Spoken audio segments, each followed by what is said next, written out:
All right, hello everyone. Here we are, hole number 3 here. And I'm going to set up a big dog. It's going to be a little bit better that you have some range on here just in case you need it. Of course, you know, keep in mind, I don't know what the wind is. There's a chance you can use sniper, to be honest with you. There's a chance we can even go for the green. So, I mean, not the green, but, you know, over to at least get it up to like thorn or, you know, well, I mean, it looks like here we're just going to have a side wind. So one of the things that you might want to do is go over to this left. If you do go over to this left fairway over here and can pull it off, it's going to be much more favorable for you for this hole.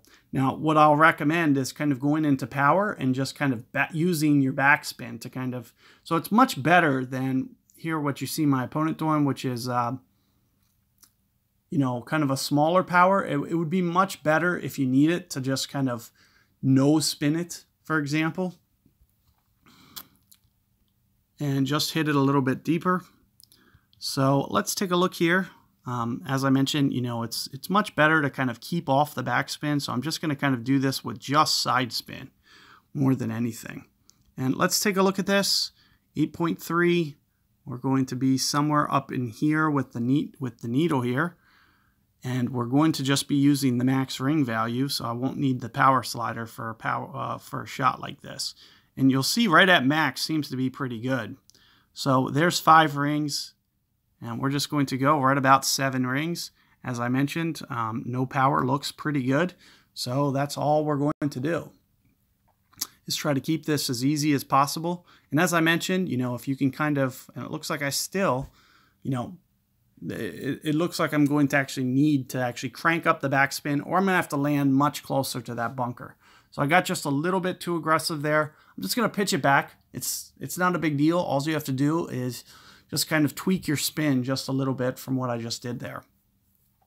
Or additionally, you need to make the hop right over the bunker land a lot closer to the bunker than I did. If you saw what I did, I overshot it significantly, which means I got to be much more precise with my rings as opposed to just kind of winging it. Whereas I was just basically, you know, just saying, oh, I'm just going to go here.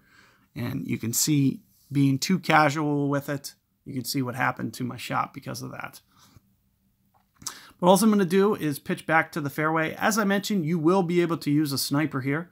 It will actually be a little bit more useful for you to do that. Anytime that you can go over towards the left here, and especially going over to the left easily, you'll just want to do that.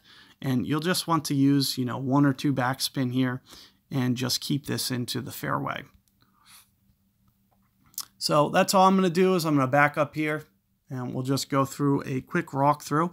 Keep in mind, you can see that this is an obvious elevation. So you'll want to make sure that for the second shot that you are using your elevation.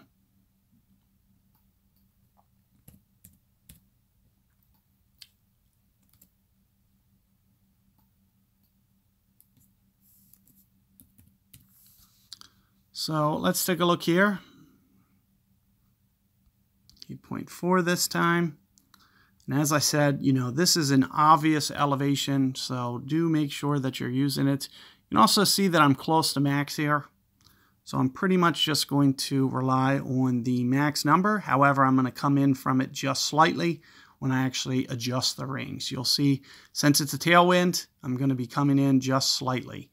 I'm going to offset this guy just a fraction, but you can see this huge hill that I'm hitting up from that view, so you'll make sure that you want to account for that and just pull towards the 4.2-ish rings. Of course, with the great ball, it's not going to matter. Just going to beat it way up here towards the left. There's not enough precision on a big dog 8 for you to hit a great ball. You're going to miss by about 2.5 yards when you do that.